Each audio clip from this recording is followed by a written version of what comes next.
All right. Well, thank you guys for joining us today. It's our distinct pleasure to cast for you. My name is Fishjix, joined by Ask Joshi. As always, we're heading to Nepal next, as the first point in this best of five has gone to Life of Hanzo. We do thank you all for tuning in and hitting that follow button.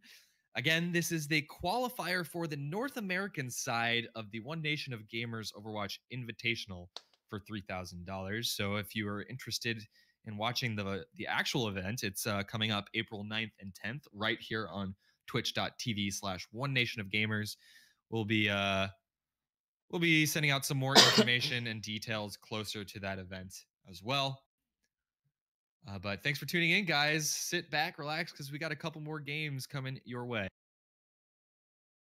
Yep, looks like we're just waiting on Meb. I see some Meb fans in the chat asking for his POV. This happens every time. They really love Meb. Nepal is a map that is going to be a bit different from King's Row. Again, if you're new to competitive Overwatch play or haven't actually been following the game that closely, Nepal is what is sometimes referred to as King of the Hill style or control. And essentially, there's just one point in the center of the map that both teams will fight over. And basically, there's 3 rounds per control map. So Nepal A, B, and C are all different points that they'll have to fight over. They do 1 round at a time. So basically, they want to try to capture point A all the way up to 100%. Then we'll go to point B, start again at 0, capture it all the way to 100%. And if the 3rd point is needed, we'll see it. But you can 2-0 on this map. So we'll see how Prime and Life of Hanzo tackle this. The compositions are likely going to be a bit different. I have seen some actual Bastion and Torb play from pro teams on these control point maps. So we'll see if either team has been practicing that or if they're going to stick with more traditional compositions. Okay, so I do think that Nepal is a map that Prime has played very well on in the past. I can't remember the exact instance, but I do remember specifically that they've played super well on these control point maps. So maybe a chance to do it a little bit better as a team. Here.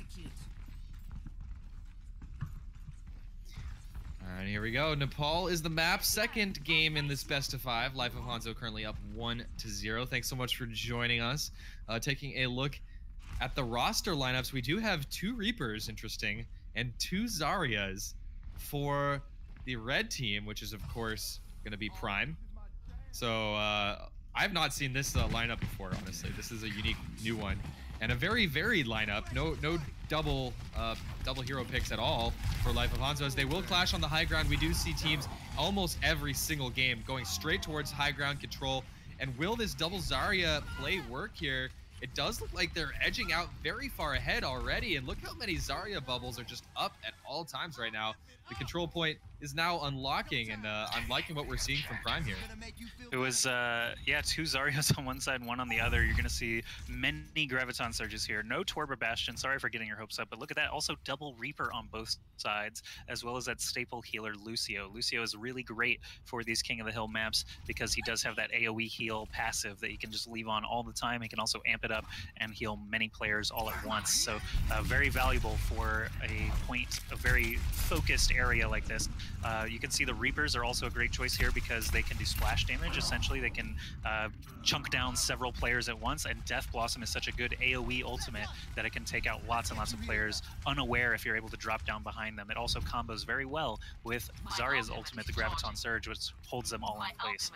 No Pharahs in this case, as point A is actually covered, so shooting rockets down into it is a little bit more difficult, but we may see Pharah come out on points B or C if we get to point C. And actually, we only have 1 Tracer on the field, and we've seen Tracer become such a kind of foundation of people's compositions on these control point maps. So only 1 of them in play right here. You do really need to have that Zenyatta orb on the Tracer as much as you possibly can. And it's kind of mayhem as both teams are clashing haphazardly. People are all sides of the objective right now, but it doesn't look like Life of Hanzo it really has their shit together right now. Excuse my French, because they're coming from weird angles. They're kind of looking a little bit disjointed at this point, and frankly, they only have one or two more opportunities to hold on to the point A of Nepal here.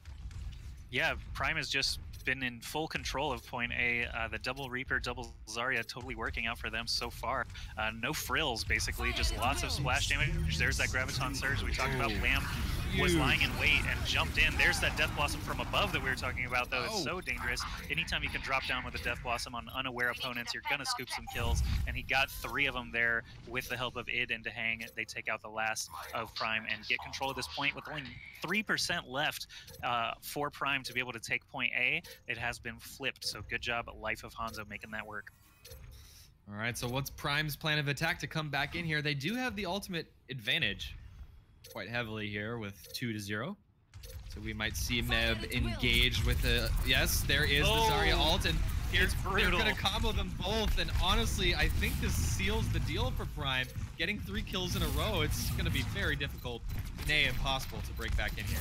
Yeah, the 2 Reapers alone are not enough to reclaim this point for sure. Big res coming from the offense. Dummy did get a great bomb there, but still alive. He's going to continue trying to tag the point just to keep that overtime up long enough for his teammates to get in. It's down to the last couple seconds. There's a Graviton Surge from Mesrar, but Mesrar does go down. There's no one to follow up, unfortunately, and it looks like Prime's still in control of the point all the way until that overtime ticks down. Great try there, though, from Life of Hanzo. It looked like it was all but over. Yeah, Dummy. Dummy really made a play right there. It didn't quite happen for his team. There was a Mercy res, but an incredible ultimate and follow-up by Dummy playing Tracer. The only Tracer on the map right now. Actually, no, B-Drop has switched over to Tracer, and Dummy has switched off. Blam is on Tracer now, too. So point B, again, very different from point A. It's not an enclosed space like the previous one. I mean, it is technically an enclosed space, but Pharah, Widowmaker, Hanzo are all a lot better on this point B because there's just a lot more open space for them to be able to shoot into the point. They recently changed this map as well. There are 2 small walls knocked down on the point itself that allows more visibility and less hiding in corners. You can see the approach that the red team there, Prime, took. They basically sent 3 up the front and 3 up the side ledge to be able to shoot down onto the point, but it looks like Life of Hanzo is actually in control of the point for now. Check it out, we do have a Symmetra in play now for Prime, so not playing Symmetra on the payload maps, but decided to here on control point. That extra 50 health that Symmetra can give all of her teammates, so incredibly important. But the first capture does go easily over to Life of Hanzo's. They got 2 picks, and none of them died at all, so they're all 6 of them. Well, actually, it looks like they're Mercy died. But they're all 6 back in position.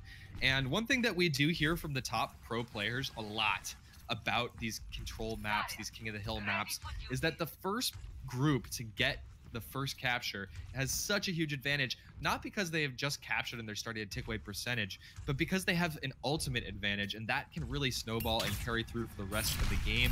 Let's see who gets their ultimate first for Life of Hanzo. Somebody should be grabbing it in a second here, and now we do have a couple defensive ultimates up, and that's gonna definitely help them in this next engagement. AZK responding to Blam's kill, and this is a 5-on-5 here as both teams are clashing right here, right now, but AZK continuing to dole out a whole lot of damage. But actually, there's a slight advantage now for Prime as they've gotten 1 more kill than the opponent's team. And B-Drop coming all the way from the side. I like the idea of going for the flank there, but he was kind of left all alone. But Prime is able to recapture the point. That doesn't mean this engagement is over, though. Both teams still have a lot of people in play, and ultimates being dropped left, right, and center here.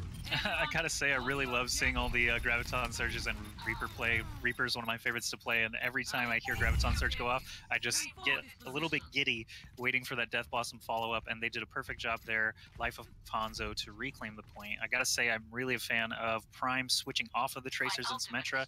After it falls flat the first time, it's really hard to keep that comp consistent, so they swapped out the Symmetra for a Zarya and the 2 Tracers for 2 Reapers, and I think it's gonna go a lot better for them. Here they approach again. They've got 2 Death Blossoms, but no Graviton Surge, so we'll see if any of them get a little trigger happy and just try to make what they can happen. There was a Death Blossom there. There's the other. No Graviton Surge just yet.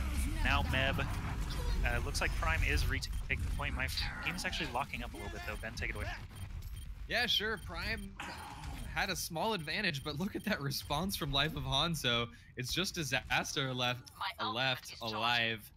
And one thing I want to talk about just for a moment here is Dummy used to play support when he played on the Not Enigma team. And man, is he impressing me with his DPS characters now that he's kind of freed up to play that role. We've seen Dahang fall really nicely into basically a Mercy main role as well. So a player that I would certainly expect to be playing DPS now over on support. And we're going to the final point of Nepal here. This one can be especially crazy. I'm not surprised to see ID switching over to Farah here. Her concussive grenade, her E can knock people into the abyss. We're going to see definitely a lot of folks flying in there. We have Lucios on both sides as well as Farah for ID. So final point here, Nepal. Let's see who can take it. Will it be Life of Hanzo getting a 2-0 lead, or will Prime respond and make it 1-1 in this best 5? So my game did crash out at the end of point B there. I'm trying to get back into the game once again. No problem. I got the cast on lockdown. Yep. Both teams choosing very different sides of the objective. V-Drop is the first to draw blood, though. He almost meets his impending doom, but able to teleport out of there. But looks pretty even as the point now has opened up. Folks are clashing from both sides, but the Tracer is kind of Blam is kind of putting himself in a lot of danger. He's able to zip on out of there. You know, that is Tracer's specialty. But kills now dropping down onto both ends of the playing field. But Dahang already got his revive in a matter of seconds, man. In 30-40 seconds, Dahang already built up enough healing to get his ultimate in play. And that's certainly going to allow Life of Hanzo to get this first capture here on point C. Josh, are you back in yet? Still authenticating. You're doing a great job, though, Ben. Sounds like Life of Hanzo is, too.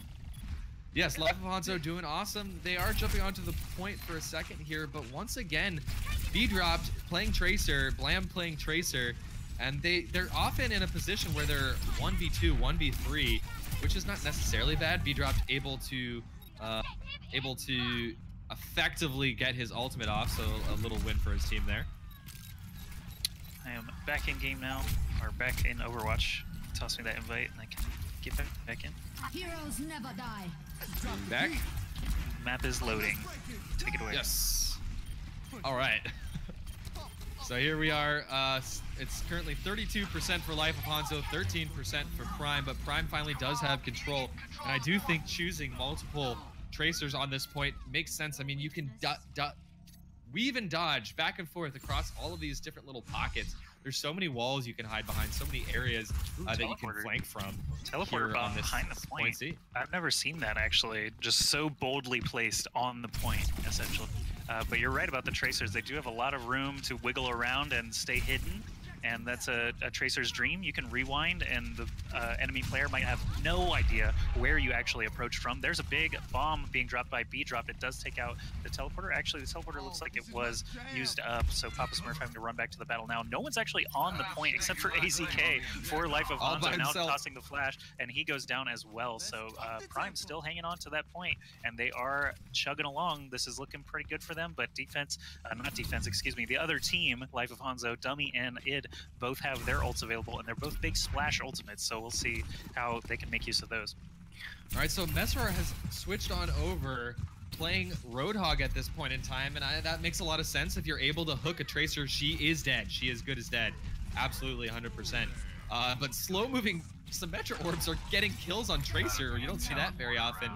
But honestly, I gotta say, it's gonna be up to Mesrar to do this here. He's gotta start hooking, and he has. He's gotten his first kill. ID combines for the next, and this is definitely going to be a retake, and that teleporter is going to be taken down as well, and that's actually terrible for Prime here. 2 people went through the teleporter, but only 2. They're going to die, and that leaves their team down and out.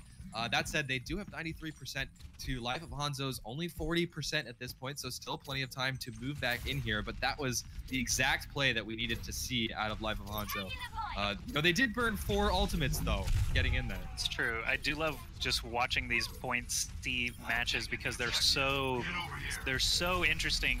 The overtime definitely makes it very, very awesome at the end when you're up to that 99 versus 99. There's tactical visors active everywhere, multiple soldiers shooting down at the point for Prime. Both Med and Disaster switched onto Soldier now, so the Tracers have kind of thinned out. But actually, no, there's 2 Tracers and 2 Soldiers, so Farah actually is the only one getting picked off repeatedly, and it looks like Prime is able to control the point once again, and overtime is ticking down. If they can last 3 more seconds, they will take this map. Nepal, no, Mesrar and Durs all approaching the point now, doing what they can to just stay alive, keep that overtime going, and there's a sound barrier from Spo, a sound barrier from Durs.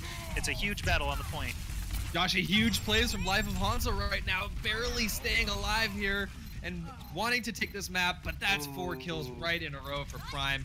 And man, that was a valiant effort. Really well played by Life of Hanzo, but I think at this point, it's finally going to be over as the time does tick down. And it is currently 1-1 as Prime responds here on Nepal.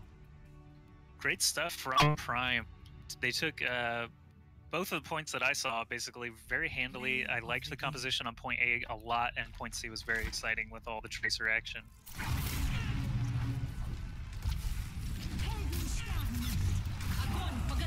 Alright, yeah, just one of the many, many different Graviton surges we did see. Mesrar picking up a triple there.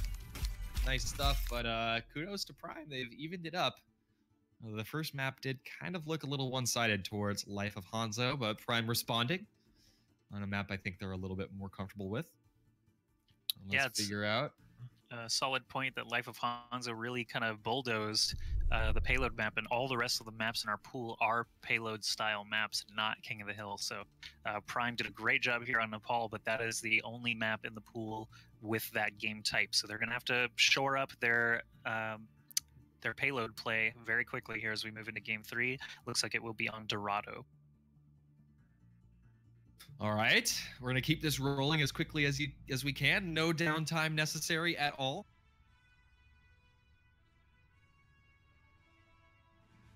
And I'm kind of excited to see Dorado. It's one of my favorite maps to watch and play. This looks like Life of Hanzo's ready. Just waiting for the ready from Prime. And let's jump right into this, guys. How about that? No downtime, all action. Yeah, and only an average of 1 caster drop per game is pretty good. Oh, wait, no, we're over 1, isn't it? Because we both dropped out of King's Row. Let's go for broke. 3rd time's the charm. Here we go.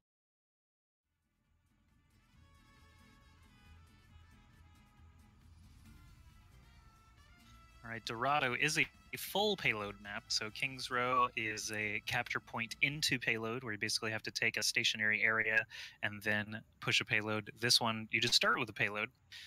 Defense, likely to have a Symmetra here. This is a very, very long run back. Yep, there's Meb playing Symmetra for Prime. And I see a Bastion selected by Mesrar. They could be doing a Protect the Bastion comp, or he could just be messing around. Payload maps, you actually can sometime do a comp that looks like Bastion plus Reinhardt actually riding the payload, and then you have a Mercy and a Zarya just providing more support for those two characters. So Mercy can give damage amp to Bastion, Zarya can just toss bubbles onto Bastion or Reinhardt as needed. Looks like we do have a player dropping, so we'll see what we're able to do. Oh, just hit L and go to lobby. That's what we'll do. Excellent. Cool. So I will take this opportunity to give some shout outs to all the folks that have made this tournament possible. First of all, Joshi for co-casting with me. We've also got a producer, Imagine. I suppose you may have heard him coughing a little bit earlier, but he's the one running the cam. He's the one running the overlays, and thank God for that, because it's no fun to try to cast and update scores and overlays and all that in real time. So shout outs to Imagine for running the production. Please do let us know if you have any feedback as to the camera work and stuff like that. Also want to give a shout out to Shade, who's running the admin work and helping us get these lobbies going up and running as quickly as possible for you guys. We just did have a quick crash, so we'll try and get back in as soon as we possibly can. Do apologize for the short delay. I also want to give a shout out to Miska, who's in chat right now. He made all those wonderful graphics you see, the overlays you see up top, the kind of nice animated intro splash screen. I don't know what you call it, actually. the screen in between cuts that you're seeing, which Imagine is pulling out on production. That was all made by Miska. And I know I'm forgetting other people. Just a really big shout out to One Nation of Gamers for believing in us, taking a risk, sponsoring competitive Overwatch for $3,000, and of course all of our other sponsors, Geico Gaming, Infinity, and the Video Game Voters Network. Of course, thanks to you guys for tuning in. Yeah, thanks everybody. We're almost at 500 viewers. Welcome everybody. Hope you guys are having a wonderful Saturday or Sunday for you EU folks who are still hanging out. All right. I promised a minimum downtime, so we're going to keep trying our very best to keep things moving here. Hopefully no more crashes this time.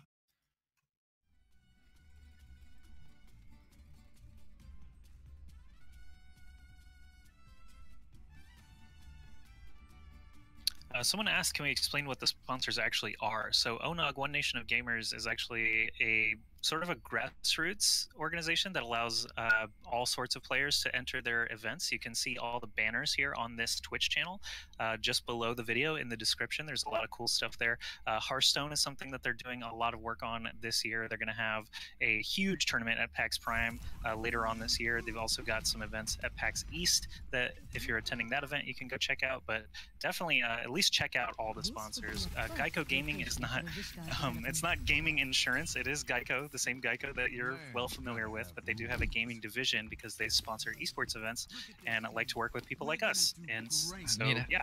How cool is that, Joshy? As much as I'd be happy to take more sponsorships from the Razors of the world and these endemic gaming brands, we actually have non-endemic advertisers coming into the space and showing their support for competitive Overwatch. And how cool is that, guys? You got to give some love to Geico for this.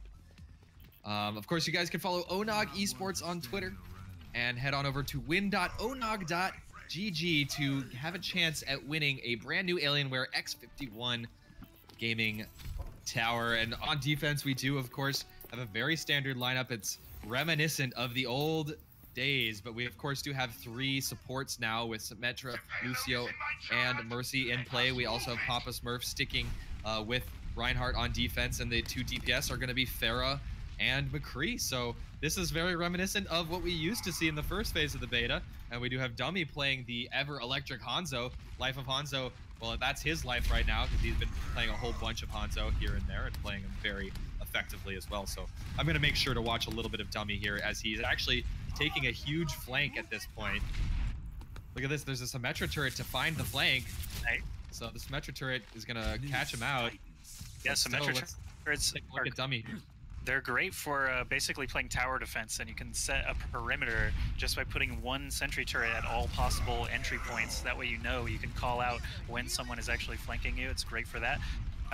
You were talking about the compositions, those 4 characters. I like to call them the Fantastic Four. It's basically Mercy and Pharah in the sky, Lucio and Reinhardt on the ground, both teams making use of them right now. McCree is just a general purpose damage dealer as well that you see all the time, and Hanzo is kind of like a flex spot who is actually working out okay, but the attackers are pushing relatively swiftly here. It's only 1 minute and 15 seconds in, and they're very close to that first checkpoint.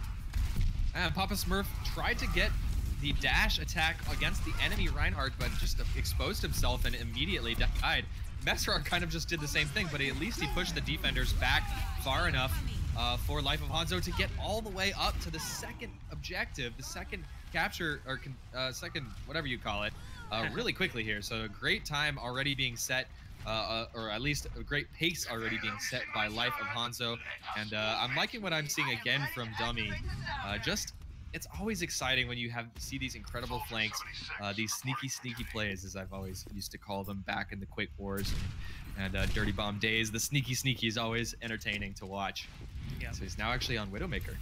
Yeah, so checkpoints and choke points sound very similar, but basically you can have choke points throughout the map. This is a big one here right in front of the church.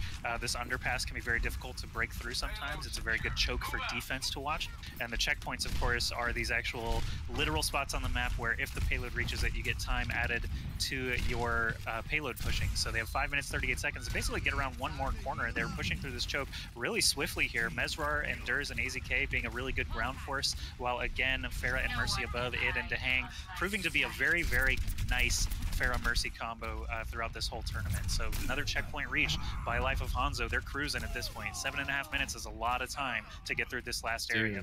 Yeah, this is a ridiculous time that they're working on here, and not a single player from Life of Hanzo died in that last engagement. In that area where you typically see attacking teams get stuck, they rolled straight through. And I'm not sure what needs to be switched up for Prime, but they certainly think they need more tracers. They need more DPS. Well, so not a single tank for the defending team here. Yeah. They still have a Symmetra. That can probably go now. There she gets taken out. If they are using tracers, she wants to shield them, but if the tracers are out doing stuff, it's going to be hard for Symmetra to give them a shield. There's a sound barrier from offense. Id and Dehang jumping up, Dummy jumping up on that Widowmaker as well. This is a tough spawn to get out of if it's being camped. There's 3 different exits, but if they push all the way up, it can be very hard to get out of any of them. The payload itself is rounding the very last corner now. That circle at the end is all they're trying to reach, and it's about a few meters away now. You can see the payload pushing thing at the top now actually shows the distance, and they are going to get it very easily there. Life of Hanzo, masters. Yeah, apparently Life of Hanzo has a specialty, and it's called payload maps, because that time was ridiculous to set against any team, much less a team the quality of Prime here. And I'm going to go out on a limb and say that's not really a beatable time. I mean, it's they didn't ever get stuck. And we do see a nice play here from B-Drop, nice accuracy, but yeah. Yeah, very briefly kind of stalled before the first checkpoint, but even that was cleared out in the first, I don't know, 20, 30 seconds. They reached that first checkpoint in 1:15, so that normally, I think that's 40 seconds to push with no opposition at all, so pretty good time there. 3 minutes, 37 seconds overall is very, very tough, so Prime is going to need to basically do their best lawnmower impression and just push straight through. Yeah, and